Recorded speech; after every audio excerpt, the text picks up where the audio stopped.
ये हिंदुस्तान जो है वो संविधान से चलता है, शरीयत से नहीं। ये इस 21st सेंचुरी में उनका दिमाग कहाँ पे किस पुराने दौर में चल रहा है। क्या लड़कियों के नॉन मुस्लिम्स के स्कूल बड़ी तादाद में नहीं है? क्या कॉन्वेंट के गर्ल्स स्कूल बिल्कुल अलग नहीं है?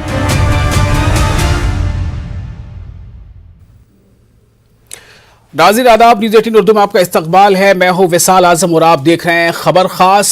कहने को तो हम 21वीं सदी में जी रहे हैं और ना जाने कहां कहां तक हमने कमंदे डाल दी हैं, चाहे वो चांद हो या फिर मंगल ग्रह क्यों ना हो। लेकिन इस मुल्क में रह रहकर कुछ अरसों के बाद कुछ ऐसी बातें, कुछ ऐसे मामले अक्सर मंजर आम पर आते रहते हैं जिसको लेकर यह सवाल पैदा होता है कि क्या हम तरक्की के मनाजिल तय करते हुए आगे की तरफ बढ़ रहे हैं या फिर हमने अपना रुख मोड़ लिया है।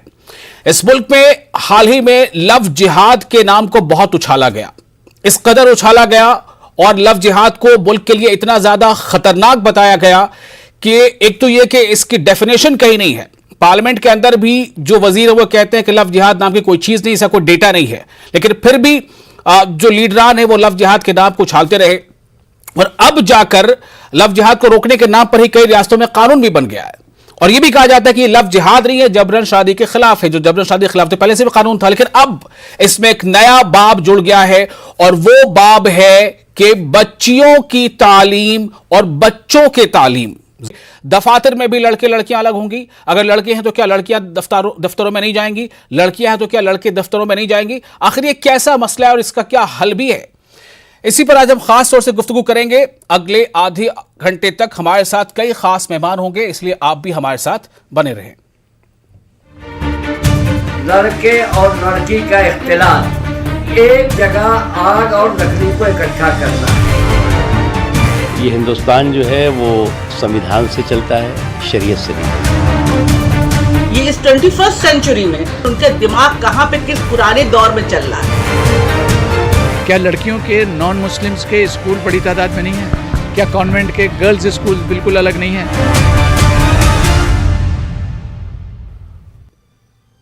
तो हमारे साथ इस खास मौजू को गुफ्तगू के लिए 4 खास मेहमान होंगे, लेकिन सबसे पहले आपको हम कुछ अहम बयानात सुनाना चाहते हैं। सदर जमीयत उलमा हिंद हजरत मौलाना सैयद अरशद मदनी साहब ने मखलूक तालीम के खिलाफ जो बयान दिया है, मैं उसकी पुरजोर तायद करता हूँ। मखलूक तालीम के हम मुखालिफ इसलिए हैं कि मर्द और औरत, लड़के और लड़की का इख्तिलाफ, एक जगह आग और लकड़ी को इकट्ठा करना है। इस्लाम उससे बचाना चाहता है। ये हिंदुस्तान जो है वो संविधान से चलता है, शरीयत से नहीं चलता। और जो लोग शरीयत के डंडे को चला करके संविधान की मूल भावना पर हमला करने की कोशिश करते हैं, वो कभी सफल नहीं होंगे। और ये तय थोड़ी करेंगे कि बच्चियाँ को एजुकेशन की इंस्टीट्यूशंस में जाएंगी या जो है कहीं और जाएंगी, ये तय नहीं कर सकते। ये इस 21st सेंचुरी में जब लड़कियां इतनी आगे जा रही हैं, पायलट हो रही हैं, फाइटर पायलट चला बन रही हैं, आर्मी में जा रही हैं, इंजीनियर, डॉक्टर, साइंटिस्ट, हर चीज में वो सबसे आगे हैं हमारी बच्चियां। उस वक्त इस तरह के बयान देकर वो दिखा रहे हैं कि उनकी मेंटली सिक पर्सन है और उनका दिमाग कहाँ पे किस पुराने दौर में चल रहा है। तो मौलाना का कहने का मतलब यह है कि हम अगर हर जगह पर बच्चे और बच्चियों के लिए अलग स्कूल्स का इंतज़ाम करें तो शायद लड़कियों की परसेंटेज एजुकेशन की बढ़ जाएगी। और मैं इससे इत्तफाक करता हूँ। क्या लड़कियों के नॉन मुस्लिम्स के स्कूल बड़ी तादाद में नहीं है? क्या कॉन्वेंट के गर्ल्स स्कूल बिल्कुल अलग नहीं है? क्या नॉन मुस्लिम एरिया के अंदर जो हमारे हिंदू भाई हैं वो इस बात को पसंद नहीं करते हैं कि उनकी लड़कियों की तालीम जो है वो सेफ़ एंड साउंड? क्या गांवों के अंदर हम ये नहीं देखते हैं कि लड़कियों के स्कूल्स अलग हैं और लड़कों के स्कूल्स अलग हैं? तो इसमें कौन सी बुराई वाली बात है? तो आपने जो 4 अहम बयानात सुने उनमें गुलजार आजमी को सुना जो जमीयत उलमा हिंद के जनरल सेक्रेटरी हैं लीगल सेल के। आपने मुख्तार अब्बास नकवी मरकज़ पे जो वजीर हैं उनका बयान सुना। आपने ताहिरा हसन का रिएक्शन सुना, समाजी कारकुन है। और आपने सुना कमाल फारूकी को जो all India Muslim personal board के रुकन हैं।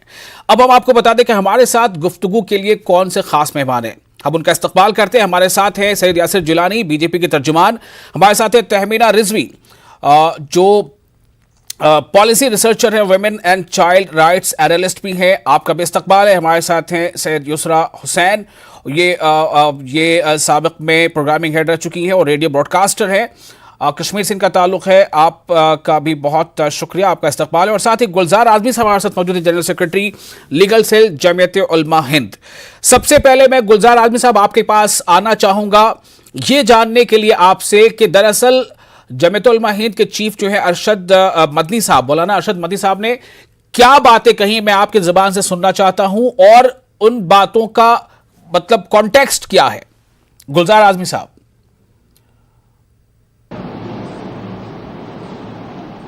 आपको मालूम है कि इस मुल्क में मुसलमानों पर ये इल्ज़ाम लगाया जाता है कि वो हिंदू लड़कियों को लेकर भगाते हैं, फुसलाते हैं, ये करते हैं, वो करते हैं। उस पर पाबंदी लगाने के लिए मौलाना अरशद साहब ने ये कहा है कि भाई मखलूत तालीम जहाँ होगी वहाँ ये तमाम सवालात पैदा होंगे। और ये मखलूत तालीम हम सिर्फ हिंदू और मुसलमान की बात नहीं कर रहे हैं, हम मुसलमानों से भी ये कह रहे हैं कि मुसलमान मर्द और मुसलमान औरत ये अलग अलग हैं, दोनों के लिए अलग अलग कवानीन है इस्लाम में, और इसलिए हम मुसलमान हैं, हमको इस्लामी कवानीन पर अमल करना चाहिए। इस्लाम तालीम से नहीं रोक रहा है, वो कह रहा है कि आपको जितना पढ़ना हो उतना पढ़िए, डॉक्टर बनिए, इंजीनियर बनिए, जो बनना हो वो बनिए, लेकिन इख्तिलात के साथ नहीं, अलहदगी के साथ, पर्दे के साथ। इसलिए कि जहाँ बेपर्दगी आएगी वहाँ फिर शैतान घुसेगा, और जब शैतान बीच में दाखिल हो जाएगा तो जो कुछ मुल्क में आजकल हो रहा है मुसलमानों के साथ वही सब कुछ होने लगेगा। जी, गुलजार आजमी साहब ने मौलाना अरशद मदनी साहब के बयान को यहां पर वजाहत के साथ अभी बता दिया है, और उसके पीछे कॉन्टेक्स्ट क्या ये भी उन्होंने बताया है। इस पर अब हम रिएक्शन लेंगे। हम सबसे पहले बात करते हैं तहमीना रिजवी साहबा से, जो पॉलिसी रिसर्चर है, women and child rights analyst है। तहमीना रिजवी साहबा, आपका इस बयान पर क्या रद्द-ए-अमल है, और जो कमाल फारूकी साहब ने सवाल उठाया है कि क्या इस मुल्क में बहुत पहले से ही लड़कियों के लिए और लड़कों के लिए अलग अलग तालीमी सेंटर्स नहीं हैं, और आज भी क्या वो नहीं चल रहे हैं? तमाम सेक्टर के हैं, कॉन्वेंट के भी हैं, इनके भी, उनके भी। बहरहाल आपका रिएक्शन। पहली बात तो शुक्रिया यहाँ प्लेटफॉर्म पे बुलाने के लिए। जी। मैं ये कहना चाहूंगी कि हमारे इंडिया में, जो हमारी कंट्री में, हमें हमेशा से चॉइस मिली गई थी। आप अगर कह रहे हैं कि आप लड़कियों को अलग तरीके से पढ़ाना चाह रहे हैं या उनको गैर महरम जो है उनसे अलग कराना चाह रहे हैं, तो आपके पास बहुत सारे ऑप्शंस हैं, लड़कियों के स्कूल के भी और लड़कों के स्कूल के भी। जहां तक इस चीज की बात है कि इंटर रिलीजियस मैरिज हो रही है और उनको उससे बचाना है, तो आप उनको कौन सी सच्चाई से रोशनास कराना चाह रहे हैं, मैं ये जानना चाहती हूँ। क्योंकि आप स्कूल के अंदर तो उनको गर्ल्स और बॉयज अलग कर देंगे, लेकिन जब वो गेट के बाहर निकलेंगे, पूरी दुनिया जो है, आपके घर में देख लो आप, 2 औरतें 4 मर्द ऐसे होगा, या पूरी दुनिया में जॉब सेक्टर में हर जगह लड़का लड़की एक साथ होते हैं। तो आपको लगता है कि एजुकेशन सेक्टर में सेक्सेस अलग करने से आपको लगता है कि आप वैसे टाइप की शादियां रोक पाएंगे? वो कल को ऑफिस चली जाएंगी, वहां कर लेंगी। मतलब मैं जानना चाह रही हूँ कि ये आपकी इंस्पिरेशन कहाँ से रही है? अगर आप ये कह रहे हैं कि इस तरीके से हम लड़कियों को पढ़ाना चाह रहे हैं, तो आप आम मुसलमान से पूछिए ना। आप फिर कल को बताएंगे कि हाँ जी, हम इस्लाम भी ऐसे ही, मतलब हम इस्लाम को रिप्रेजेंट कर रहे हैं। ये सरासर मुझे लगता है गलत बात है। ये बयान अभी के टाइम में तो आना ही नहीं चाहिए। जैसे अभी के टाइम में क्यों नहीं आना चाहिए था ये बयान? अगर बयान आना चाहिए था तो अभी के टाइम में क्यों नहीं आना चाहिए था? अभी के टाइम में इसलिए नहीं आना चाहिए था जहां पे इतनी गहमा गहमियां हो रही है टेररिज्म को लेके, इस्लाम को लेके। आपको उसका बेटर पोजीशन लेना है कि आपको उसको और खराब कर देना है? और बात ये भी है जहां पे हिंदुस्तान इतनी लेवल्स पे पहुंच रहा है कि लड़कियां गोल्ड लेके आ रही है, लड़कियां हर जगह से एक्सेल कर रही है अपने फील्ड्स में। आप ये कह रहे जी आपकी उनकी पढ़ाई अलग कर दो। मुझे एजुकेशन सेटअप का जहां तक ताल्लुक है, आप उसको अलग रहने दीजिए। उसको ना रिलीजन से कोई लेना देना है, ना जेंडर से लेना देना है। आपने खुद ही ये भी बोला था कि सेक्युलर तालीम की जरूरत है। जब आप सेक्युलर तालीम की बात करें तो उसे सेक्युलर रहने दीजिए ना, उसमें रिलीजन और जेंडर की कहां से बात आ जाती है? गुलजार आजमी साहब, क्या सेक्युलरिज्म का निफाज, सेक्युलर तर्ज तामीर, तर्ज पर तालीमी निजाम, और क्या ये मखरूत सिस्टम यानी को एजुकेशन का ना होना, ये दोनों आपस में इसमें कॉन्ट्राडिक्शन नहीं हो रहा है? बिल्कुल नहीं हो रहा है, इसलिए कि दस्तूर की दफा 30 आप देख लीजिए उसमें साफ तौर पर लिखा है कि माइनॉरिटीज अपने तालीमी इदारे कायम कर सकते हैं, अपने मजहब के मुताबिक अमल कर सकते हैं, बच्चों को पढ़ा सकते हैं। ये दस्तूर के मुताबिक कर रहे हैं मुसलमान जो कुछ कर रहे हैं। मौलाना जो कुछ कहा है दस्तूर के अंदर कहा है। मैं एक बात और अर्ज करता चलूं, अभी मोहतरमा फरमा रही थी कि आप स्कूल से अलग कर लेंगे, बाजार में क्या होगा। इस्लाम ने औरत को मलिका बनाया है, घर की रानी बनाया है, नौकरानी नहीं बनाया है कि वो बाजार में जाके काम करे। वो घर में रहे, बच्चों को पाले और बच्चों की अच्छी परवरिश करे, उनको अच्छा शहरी बनाए। इस्लाम ये कहता है। इस्लाम औरतों को नौकरानी। सैयद युसरा हुसैन साहिबा, मेरा आपसे सवाल है, जो गुलजार आजमी साहब जवाब में जो बयान दे रहे हैं, क्या आप इससे मुत्तफिक हैं? जी शुक्रिया मुझे शो पे बुलाने के लिए, और मैं इनसे बिल्कुल इत्तेफाक नहीं रखती हूँ। मैं खुद एक मुसलमान हूँ और मैं चाहती हूँ कि मुस्लिम औरतें जो हैं वो कॉम्पिटिटिव बने, इमेंसिपेटेड बने, प्रोग्रेसिव बने और एक नॉर्मल इंसान की तरह जेंडर को अलग करते हुए compete करे आजकल के जमाने के साथ। compete करने का ये मतलब नहीं है कि वो बाजार में उतरे हो, जैसा कि ये कह रहे हैं कि हमारे मजहब में औरतों का जो मुकाम है वो आप सही तरीके से मौलाना होने की हैसियत से शायद प्रेजेंट नहीं कर पा रहे हैं। औरत का मुकाम बेशक बहुत ऊंचा है, उसमें कोई शक नहीं है, और हमारे इस्लाम में वाजिया तौर पे जो है औरत का रोल जो है वो बताया है। लेकिन क्या औरत अगर बाहर जाके काम करना चाहती है, अपने 4 पैसे कमाना चाहती है, इंडिपेंडेंट होना चाहती है, घर को सपोर्ट करना चाहती है, तो क्या वो इस्लाम के दायरे में नहीं है? क्या वो you know the problem is हम औरत को औरत की तरह ट्रीट करते हैं, जबकि इस्लाम भी कहता है कि पहले इंसान को इंसान की तरह ट्रीट करें। वो हम नहीं करते। ये जो औरतों के लिए अलग इकोसिस्टम बनाने निकले हैं, क्या ये सस्टेनेबल है हिंदुस्तान में? नहीं है। अच्छा, एक मिनट सैयद युसरा हुसैन साहिबा, मेरा आपसे सवाल ये है कि अगर ये बयान इस तरह से आया होता कि हमारे समाज में चूंकि अभी बहुत ज्यादा जो इनका कॉन्टेक्स्ट है, मैं इस मीटिंग में जो बातें हुई वो मैं आपके सामने रख रहा हूं, उसमें खास तौर से इस बात को भी रखा गया था कि मॉब लिंचिंग के जो वाकयात हैं बढ़ रहे हैं, और उसकी एक वजह ये भी जो है जो मुखालिफ जमात है उनकी तरफ से सामने आ रही है कि इंटर रिलीजियस मैरिजेस हो रहे हैं, और उसमें ज्यादातर वो बातें सामने आती जैसा अभी गुलजार आजमी कह रहे हैं कि ये इल्जाम लग रहा है कि मुस्लिम लड़के नॉन मुस्लिम लड़कियों को जो है वो अपने साथ बहला फुसला कर ले जाते हैं, उनसे शादियां करते हैं, उनके साथ जो है ज्यादती होती है। मेरा सवाल ये है, अगर ये बयान इस तरह से होता कि लड़कों का तालीमी निजाम अलग हो जी, तो क्या तब भी यही रद्द अमल होता? वसील साहब, क्या शादियां स्कूल में शुरू होनी हो जाती हैं? उन बच्चों का वो जो उम्र होती है जहाँ पे को एजुकेशन होती है, वो तो उनकी बेस बनाने के साल है ना, और आप उसी में एक टैबू लगा रहे हैं कि नहीं, अगर आप लड़कियों के साथ घुले मिलेंगे या बात करेंगे या अगर वाइस वर्सा, तो एक टैबू हो जाता है। तो डाउट कहाँ से पैदा हो रहा है? डाउट कौन पैदा कर रहा है? आप इसे एक नॉर्मल इंटरैक्शन क्यों नहीं रख सकते? नॉर्मल इंटरैक्शन क्यों नहीं रख सकते? गुलजार आजमी साहब से मैं इसका जवाब लूंगा, लेकिन पहले यासिर जिलानी हमारे साथ मौजूद हैं, तर्जुमान हैं बीजेपी के। सीधे तौर पर आप पर ये इल्जाम आपकी पार्टी की तरफ लग रहा है, गुलजार आजमी साहब कह रहे हैं कि ये हवा आपकी पार्टी की तरफ से खड़ा किया जा रहा है कि लव जिहाद के नाम पर, सो कॉल्ड, मैं बार बार कह रहा हूं, इसका कोई ऑफिशियल डेटा सरकार के पास नहीं था जब पार्लियामेंट में इस पर बात हुई थी, कि लव जिहाद के नाम पे मुस्लिम लड़के जो है वो गैर मुस्लिम लड़कियों को अपने जाल में फंसाते हैं, इस तरह का मामला लेके आ रहे हैं, और उसके काट के तौर पर उन्होंने ये उनका लगता है कि ये शायद बेहतर रास्ता है। Yasir Jilani, your reaction?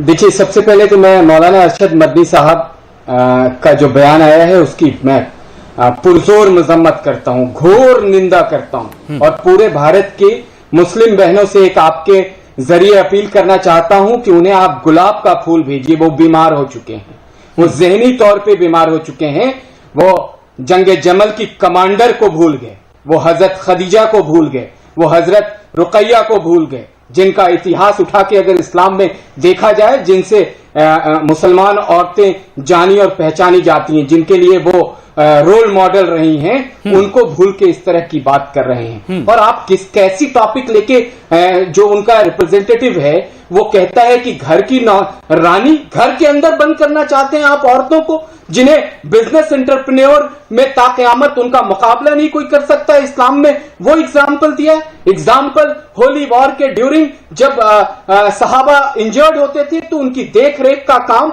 इस्लाम में औरतों ने किया है, और आप उनको घर में घुसाना चाहते हैं। हमारी तीनों बहनों को जो डिबेट में मेरे साथ जुड़ी हैं, मैं उन्हें सलाम करूंगा उनके जज्बे को कि वो आज कंधे से कंधा मिला के खड़ी हैं और चल रही हैं। आज नासा में औरतें हैं, आज फाइटर पायलट, अभी हमारी एक बहन ने कहा 1 नहीं 1000 मिल जाएंगी। आपके खुद के स्टूडियो में आपकी एंकर एटलीस्ट मुझे लगता है 7 से 8 एंकर आपकी मुस्लिम लड़कियां हैं और बेहद अच्छे दानिश्वर घर से आती हैं और बेहद शानदार तरीके से वो अपने न्यूज को प्रेजेंट करती हैं। तो उन्होंने अगर जो पढ़ाई किया है, फिर आप कहीं ना कहीं सर सैयद पे भी सवाल उठा रहे हैं। ये वही लोग हैं जिन्होंने सर सैयद ने जब बीड़ा उठाया था एजुकेशन का तो उन्हें जूतों से नवाजा गया था। ये वो संकीर्ण और संकुचित मानसिकता के लोग हैं। विशाल आजम साहब, हम कम से कम किस दुनिया में जा रहे हैं? हम कहां खड़े होंगे अगर हमारे रिलीजियस लीडर, हमारे रिलीजियस जो हेड हैं जिनकी बेहद इज्जत है, मुझे हैरानी हुई पहली बार कि मौलाना अरशद मदनी साहब इस तरह की बात कर रहे हैं। या तो उनके आसपास जो लोग हैं जो उन्हें गाइड कर रहे हैं उन्हें मिसगाइड कर रहे हैं। और दूसरी बात, मैं लीगल पहलू बता दूं कि भारत संविधान से चलता है। भारत के अंदर भारत संविधान से चलता है, भारत आईन के मुताबिक चलता है। मुख्तार अब्बास नकवी साहब का कहना है कि भारत शरिया से नहीं चलता। गुलजार आजमी साहब, मैं आपके पास ये सवाल लेकर आ रहा हूं। एक बात मैं फिर से कहना चाहता हूं कि गुलजार आजमी साहब ने जो अभी कहा है कि इनके बयान का कतई ये मतलब नहीं है कि औरतों को या बच्चियों को पढ़ना लिखना या आला तालीम हासिल नहीं करना चाहिए, देखिए, बल्कि जो वो ये बात कह रहे हैं गुलजार आजमी साहब, आपको इसका जवाब देना होगा। जो अभी यासिर जिलानी साहब सवाल उठा रहे हैं, जो इन्होंने मिसालें दी हैं खदीजा रज़ी अल्लाह तआला अन्हा से लेकर के और कई मिसालें दी, आपको इसका जवाब देना है गुलजार आजमी साहब।